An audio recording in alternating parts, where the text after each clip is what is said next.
यास्मीन का बनाया खाना मुझे तो इतना मजे का नहीं लगा। कुछ मिसिंग है जायके में। उसके अंदर ना वो वाव एलिमेंट नहीं है जो लोगों को चाहिए। कोई बेहतर शेफ मिल सकता है तुम्हें?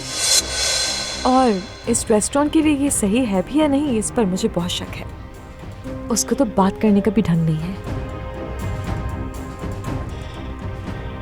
उसके बारे में बात करते हुए जरा एहतियात करो सलमा, समझी?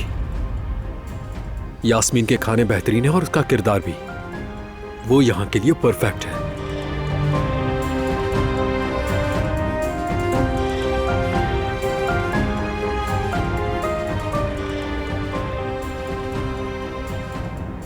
ये लीजिए, मीठा भी तैयार है।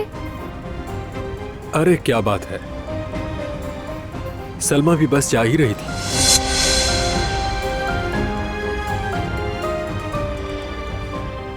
हाँ बिल्कुल, मैं तो जा ही रही थी। ठीक है। अरे लेकिन तुम्हारा तो दिल चाह रहा था मीठा खाने का।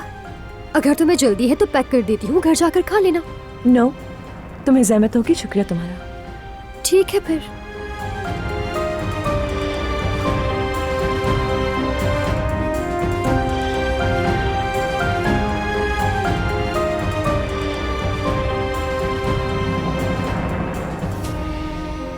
तो फिर हम दोनों मिलकर खाते हैं। ये लो खाओ। मुझे जरा ज्यादा वाला दो।